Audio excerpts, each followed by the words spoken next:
everybody. We are back again for another episode of the Coach's Compass. Now, remember, I don't remember what episode it is. We just continue to record, continue to bring on cool guests from all across the world. Now, remember, hit that like, subscribe, comment button down below so you continue to have this thing grow and continue to bring on cool guests from all across the world. But I've got another special guest with me today. I got Coach Bowman. He is the owner of Synapse Performance LLC. He has 16 years as D1 strength conditioning coach. He also, and most importantly, is a husband and a father. Coach, thank you and welcome to the Coach's Compass. Thank you very much for having me on. I'm excited. Man, I'm excited too, man. Just looking at the resume and everything you've done. Coach, when did you realize that coaching was more than just a job and it was your calling? Oh, man. Well, quick backs. I played college football and realized I was way better at lifting and coaching other guys than I was playing football. Played little special teams, and that was like Super Bowl for me. I loved doing it. But what I really realized when we were training and stuff, like I loved watching guys move and do stuff like that. So I was like, you know what, maybe this is what I need to be. This is what I want to do. And I wanted to be a doctor when I first went to college, and then realized quickly that was not what I wanted to do. I mean, you got all the stuff behind you. It looked like a doctor's office. Yeah, nervous system and all that type of stuff. Yeah. But I just fell in love with it. And when I was at the University of South Dakota, when I graduated, they were leveling up from Division II to FCS football, and they needed a strength coach. And I was like, hey, I would love to help start this program up. And so I did that. I got my master's degree, doubled up on that so I could learn that athletic administrative side of things. So I knew how to speak to them and how to approach them because I already knew the physiology, anatomy stuff. So I did that, and then and all of a sudden they were like, hey, you want to be the head guy? And I was like, absolutely, let's do it. So I took that program over and built it up. In 2018, moved down to Tulsa and helped revitalize that a little bit with a good friend of mine, Eric Anthony. And but yeah, I mean that's kind of what I just love, watching people find a new level of athleticism or athletic optimization, and just I knew that was going to be my calling. Was it hard though, to kind of let go of that side of being an athlete and calling yourself, a football player and go full time into coaching and helping others, achieve higher rate positions that you never achieved? Was it hard to make that transition? It was really hard because what's funny is as soon as I got done playing college ball, they needed strength coach. So I started coaching my own friends that I played football with. So when I graduated, I was starting to coach guys that I was, going out around town with and, just hanging out with and playing video games with, to going down and saying, hey, you got to get on that line. And so that was really hard right away, but I was blessed with really good teammates, and I had respect built from them. So they listened. I knew what I was doing. So that transition for the first 3-4 months was pretty tough, just because I went from the guy that, would be building them up and trying to encourage them as a teammate to the guy saying, hey, you didn't touch the line, get back. And so, or hey, that was not a good rep, or having to criticize them as a coach instead of a peer. So, but it was cool. I mean, they were really cool with it. The hardest part really was the transition from player to coach to the administration, because they saw me as a player for the past 4 years. And then I started coming at them with, all the stuff that we need and all this type of stuff. And that was a hard hurdle to get over, because I had to speak to them differently. They had to look at me differently. And at that time, man, I was 23 years old, right? Never interned. I had a weird path. Obviously, I didn't intern. I did a GA at the same school I played football at, and then I became head strength coach. So I had that's one of those that you don't really hear about. Yeah, it's a very weird path to my career, but I wouldn't change it in a heartbeat. What are the parts of coaching that you didn't know and wish somebody would have helped prepare you for? Oh man, just the different ways to handle all the different athletes. And at that time, there were 17 sports at USD and one strength coach. What? So trying to manage all that stuff and making sure I wasn't, because I'd never seen, like a big Division I school run a program, because I didn't go intern. So trying to figure out what worked, what didn't work. And, you had to do all your own research and trial and error and figuring out, all right, well, that was a really dumb program. I need to figure that out. That didn't work out. And at the beginning, I just, read books and apply what's going on in that book. And at the end of the day, some of those applications didn't quite work for the athletes we had, or the methods, or I try to, do some sort of triphasic training, and I didn't quite understand triphasic training at the time. Like I did it totally wrong. So just being humble enough to understand, like I need to go out and learn and go site visit schools and things of that nature. Back to that question about what I would have done different or someone would have told me is like, hey, when you can, go to another school and watch what they do and see how a high operating program does that stuff. In 2011, I went down to Iowa State with Yancey McKnight and Eric Anthony, who ended up being my boss down here at Tulsa. I was able to go down there and I stayed 4 days and just watched how they ran all their winter programming stuff. And it opened my eyes to a whole nother realm of things. And then that's when I realized, all right, I need to call in, I need to call coaches, I need to see what I don't know. Do you feel like it helped or hurt your journey by you not taking, an intern role or a GA role, at a bigger school and then kind of moving down or something like that? Or do you even think that it's needed for a lot of coaches to go through? Or how do you feel it hindered your journey? The way I look at it, I mean, a double-edged sword for me. Obviously, I became a head guy at a young age, and then it was my alma mater, so I wanted to continue to build that program up. But I didn't have a huge network. I didn't have a bunch of coaches to lean on or to put my name out there to find a new job or level up. So I had a very small circle. I had a really powerful small circle, but I didn't rub shoulders with a lot of people. And because we were so busy all the time, I didn't have a bunch of time. I should have found more time to go visit other coaches or at conferences and stuff like that. Hey, just go introduce yourself to somebody. So I wouldn't change it, but I do believe it probably hindered me a little bit because I didn't have a huge network, a huge circle to continue to level up. Again, 16 years as D1 strength coach, and I was at two spots. I was at the University of South Dakota in Tulsa, and that was it. It's not, I mean, it's kind of good to only go two spots when you got a lot of guys that have gone 6, 7, 8, 9, 10 different places. You know what I mean? Like you don't have to worry about all the moving and everything like that. And it also probably helps a little bit with like the family side. You don't have to worry about keep uprooting everybody. Absolutely. I married my girlfriend at the time. I met her at South Dakota and all that stuff, and she's been very supportive. She'd take multiple different jobs, whatever it is. But as soon as you add a kid into that component, that adds a whole new deal where you're like, hey, I got to think of the school system. I got to do all that other stuff, and it's got to be the right move. And I can't. When you start a family, it's like, can we afford to do this? It comes down to a money thing, and that's not why I became a coach. I didn't become a coach, become a millionaire. I became a coach to help people go from one side of the bridge to the other side of the bridge. And so doing that, being at two schools was great. It's not heard of a lot, but it also, again, it probably hindered my growth as a strength coach as well.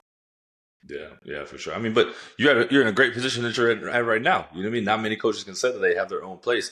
How do you handle, though, the pressures of pouring into your athletes while managing your own personal life? And the mental health or the burnout and all that stuff. And then, being a dad, being a husband, all the things. I mean, those are parts that a lot of coaches struggle with and learning how to find the disconnect from work and your home and have that, what they consider work-life balance. How's it been for you? Yeah, when I was younger, we had our daughter in 2017. And before that, I just worked. My wife had a really good career as a fitness coordinator at University of South Dakota. So we were always just working and stuff like that. And we found time to, still date and do all the stuff to keep the marriage right. But it's when you have a kid and then you're like, okay, I got to come home and I got to check everything at the door and be super present for my newborn or whatever it might be. It got easier as you got more staff, so you find really good assistants that, hey, I don't have to be at my desk 24/7 to make sure everything's running right. So I would say as a head guy, having the assistants there that know the framework that you want to work under, but giving them the leeway to do what they want to do allows you to free up a lot of time. And just, you got to trust them. You got to hire the right people and trust them to do the job. So if you're on vacation, you're not like always looking at your phone, checking and seeing, or not even at your home on a Monday during summer where it's summer break and the guys aren't there, but you have open hours. You don't have to feel like you're there all the time, and nowadays, like open gyms on Saturdays and now it's 24/7 recruiting, so you can have official visits all the time. And so for me, that was more of a quote unquote beat down, is because have plans on a Saturday or even a Sunday and be like, we got to recruit them. Yeah. So I got to be present because I got to be part and even as an assistant at Tulsa, like you don't want to let the staff down. So you feel like you got to be at everything. And EA was phenomenal boss. He's like, you don't got to be at everything. We'll just rotate it around. But I just wanted to pour into the athletes all the time, like you were saying, and get them to the next level they want to get to. So you felt guilty being at home. And as I got a little bit older and, really at Tulsa, after the first 2 years, I kind of was like, all right, I'm going to listen. I'm going to do this rotation deal and not be there Monday through Sunday and, doing all that stuff. Because the hours are unique, the days are unique, but it's pretty hard to trump how you feel after you see a victory on the field or you see a kid do something they've never been able to do. And, later in my career, I was really big into the return to play and getting them back quicker after some sort of trauma that they had, ACL, broken leg, whatever it might be. Yeah, learning that balance is just, you got to set your priorities right, and at the end of the day, we always talk faith, family, football or faith, family, whatever sport it is, but do you really live that? Do you really put your faith in your family, if you're faith-based or whatever, in front of all the other things? And as I got older, I learned like, hey, that stuff's really important. If those are out of line, your life's going to be a little bit out of line, and the players see it. And if the players see it's out of whack, then it's a little bit harder to coach at your best. Whenever that was, never aligned or you felt like it was too much coming about, did you ever consider walking away from coaching? And if so, like what made you stay? What made you continue on? I never thought about walking away until probably it got really hard during COVID because Yeah. we had to run so many groups and there's so many protocols and things of that nature. I don't want to say I thought about walking away. I was like, man, I'm putting a ton of time and effort into this. And some days, you're there at 4:30 and you get home at 9, and you're like, where'd my day go? My kids are in bed already, and I want to sit on the couch and just chill. But no, I got to get back up and do it again and do it again and do it again. But what drove me really is, the athletes and building the program and, chasing wins and trying to do our best to make sure we put the best product out there for the coaches. But, it came to a point in 24 where I was like, you know what? This, I wouldn't even say my mental, like I just wasn't being me anymore. I wasn't coaching the way I used to coach, not even philosophy wise. Like I didn't, my whole heart wasn't into it. And at that moment, I was like, you know what? There's probably, there's a lot of external factors that led into that. You got to be with the right staff, you got to be with the right people. And in 23, it kind of changed a bit. And then 24, I was like, I'm really good at this neurosensory stuff that I've been doing. I'm not as present as I want to. I have a 8-year-old daughter and a 5-year-old son, and like I never see them. I want to be more present. And I tried and I did that, and then I realized, I had a couple of really good friends that, hey, you can start your own deal. You can blow it up in Tulsa. You got a name. You got a skill set that not a lot of people have with the Square One system, neurosensory work. And I was like, all right, well, again, leaned on my faith. I was like, hey, I'm gonna thinking about it. Talk to my wife. She's like, why not? I'm like, why wouldn't you do it? I was like, well, because college athletics has been my life since 2003. Like I was a player, transitioned into a coach, and that's all I know. She's like, well, you're still going to be a coach. You're just going to do it on your own hours, your own basis, and you're going to charge your own rates. So I was like, all right. So I woke up in February and I was like, you know what? This is what I'm going to do. I'm going to start this thing. I'm going to resign and I'm going to step away. And there's a lot of changes going on. So I said, here we go. Let's take that leap of faith and venture out and try something. I have no skill set in building businesses. I just know how to operate the human body. And I took a leap of faith and people are like, crazy. Yep, I am. And I still interviewed for jobs when I stepped away. I had a couple interviews and it just didn't feel right, or financially it wasn't smart to move, or location wasn't appropriate for us to move. And so I just stayed steady with this, and it's turned into something bigger than I thought it was going to be. That's awesome, coach. That's honestly truly probably a dream for a lot of coaches to kind of start off only having to go to two places, learn a lot throughout the way, and then kind of start your own thing. How has it been though? And you talk about it a little bit, like the struggles of like not knowing how to run business. Like the science side of things and how to work with athletes, but we're talking about, hey, now we got to run payroll, now we got to pay taxes, now we got to find a way to keep the doors open, right? Get clients to come in. Yeah, exactly. What was it like, man? Like how did it feel to start your own company, and what are some of the things that nobody told you about when it came to starting your own business? Well, so I've been very blessed. Michael Drock, who runs Drock Performance, in the same spot I do, he's very, very good at the speed, agility, things of that nature. And I was sending some of our players that are getting ready for the combine to him because again, as you age, you start realizing if you're not the best at it and you have someone close that's better than you, refer them out. Like, we didn't have the space and capability to take some of our pro day guys that are NFL hopefuls at Tulsa and train them to the best level that we could because of our schedule or not having a training space to be able to have them run 40s and things of that nature when the weather was bad. So I reached out to Michael and said, hey, I got some guys. I don't know what they can do financially or any of that number, but they have agents. They've got a shot. You want them. So he saw me do that, and then he started sending me people while I was still at Tulsa to work on the neurosensory things, injuries that they just weren't getting better through PT and traditional methods. So I used the nervous system to go through it. So I had a decent layer of clients or athletes that I had known through the Tulsa area that were high school or college guys that would come back. And so he just started sending me people left and right. Like, hey, they got an energy leak here. They don't have this, they don't have that. So I just work on. I literally would sit right where he worked. Didn't have an office, didn't have where I'm at right now. And I just set up a table and some of my equipment and was just like, all right, send them to me. And then it just snowballed into a deal where it's like, okay, well, I don't have enough time in the day now.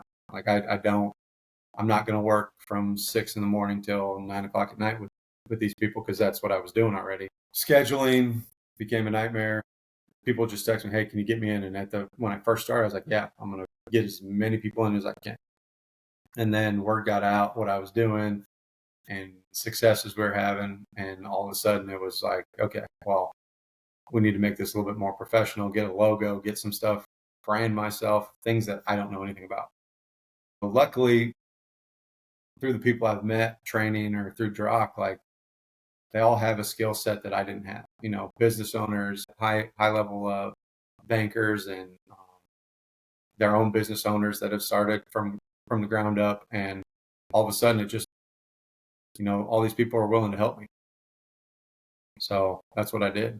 Just being humble enough to lean on people that have done it already, and seeing some of with my neurosensory stuff, I see a lot of older people as well. And a lot of them are very successful business people. So I just, I would talk to them and pick their brain as I'm working on them.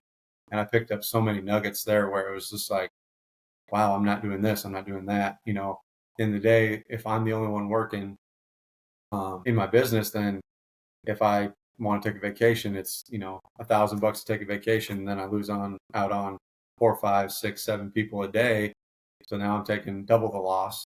So now I'm in the phase of like, okay, now I need to get somebody that's qualified, that I trust. Again, like I talked about, having assistants that are really good at what I want them to do in the framework where they can still do them and trust them to do it. So then there's still some revenue coming in, to pay the bills, keep the doors open, things of that nature. So I'm in that phase of my business right now. Is for one full year, it was just me. And right now I have 2 intern-ish people that are learning the neurosensory stuff, where get them to the level they need to be, go to the workshops, and then I'll feel comfortable saying, all right, well, your clients are your clients. I might have clients that want to come in, or athletes, you take them, we'll work out, our percentages and stuff like that, which again, I don't know what's fair, what's not, but I know that, some people, I don't believe in having an intern work and not getting paid with how I'm starting this up, because they need to have value and stuff like that. And then small niche with the neurosensory stuff is there's not a whole lot of people that do it. So if you're going to do it, you need to get paid to do it. So that's the phase I'm in right now. We got the logo and and brand, and people know what I do. Now it's getting the right person or people to be able to do that so I can grow even bigger. So a year from now, I'm not in a small office. I'm in 2, 3 different offices where, doctors are referring people over to me or whatever, what it might be. I've been lucky to have really good success with people that have had strokes, and now I got doctors referring me, stroke stroke people that aren't getting to the level they want to at PT or whatever, and so they come see me, and now we're doing some cool stuff there, and so it's been awesome to be a strength coach and worry about the athletic performance side of things. But when you change someone's life that had a life altering event like a stroke or a bad car accident or broken hip replacement, and get them back to what is normal for them, it's a whole nother level of coaching, if you will. Yeah, that's crazy to go from working with athletes to now working with people that, have gone through like a life altering thing. And this next question comes from one of our former guests that came on, and um this is Coach Alex out of California State University, Fullerton, and he asks, why do you do what you do? Man, short answer is I like allowing people finding a new level of themselves, like whether it's an athlete, getting them, whether it's a PR or helping them level up so they can get a scholarship, or guys that were on football program, basketball, whatever it is, go play professionally. And to me, if you're a part of someone's journey like that, it's a life changing event for them, and to have a small part in that is super awesome and humbling. Like you get a see a guy from his freshman year go end up in the NFL, whether it's a first round. Blessed it told we had a couple first round draft picks. That's that was one of the coolest things I've ever experienced is that, or having a mutual friend who's at Florida State, Tom Farniak, refer his brother who played for the Cowboys to me to help him rehab a hamstring that led me to working with 6 other Cowboys offensive linemen. Like I that was phenomenal. I was at Tulsa at the time, and I was just doing the neurosensory stuff on the side. That led me to this business, and I took a trip to Dallas, thinking I was working on a couple like Farniak and Tyler Smith, who was the guy that played for us at Tulsa, into working on Terrence Steele and Biotic and Zach Martin, and I'm just like, dude, I watched these guys on Sunday. Like, these guys are awesome, and I was able to work on them, and for me to be able to do that and know that I made an impact on their career, and then come back and work on a 64-year-old that just wants to play golf but can't because they had a stroke, and then be able to get them to go back and do that. It's pretty hard to put into words how that makes you feel. So my big why of what I do is just to continue to help people find their better self, whether that's physically You got or me about ready to run through a wall right now. It's just fun to be on that journey and know that someone trusts you enough with that big responsibility. And as coaches, like, sometimes we get enamored with winning or finding a PR. I've never been a big like rah, hey, here you go, you just squatted 600 pounds. Now that's sick, that's fun, but seeing that person that did that and then transition all that adversity that they went through, and now they're playing in the NFL or professional volleyball, or been able to help a couple pro baseball players, like, that's helping them level up to become who they really want to be, their dreams and aspirations. And they're fulfilling my dream of helping other people and starting a business or being a successful coach. Some of my coolest memories aren't what happened in the weight room or on the football field. It's sitting in my office and a guy coming in and just talking to me, or a girl coming, an athlete coming in and just saying, hey, like, talk to me about life. Like, that I've got lifelong friends now because of that. Coach, it's awesome to hear, just like continuing on to just not only be a great coach, but being a great person and what you're doing for a lot of the lives out there for others. And I appreciate you just coming on today and keeping it real, spitting an honest conversation about what it's like, not only just to be in the coaching field, but what it's like to start your own business and what it's like to be a husband and a father throughout the whole thing. And it's been really awesome to kind of hear your story. And I appreciate you coming on today and sharing that with us. Absolutely. I appreciate you reaching out and having me on.